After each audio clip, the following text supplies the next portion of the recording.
সমস্ত দর্শকরা অনুরোধ করেছে তাদেরকে অসংখ্য ধন্যবাদ। আমি আসলে গান কোনোদিনই শিখিনি, ব্যাকরণ জানি না, এমনি গাইতে গাইতে এলোমেলো গান গাই, ভুল হলে ক্ষমা করবেন।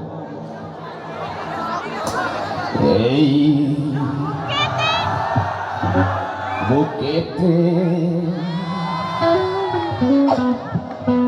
কষ্ট আছে,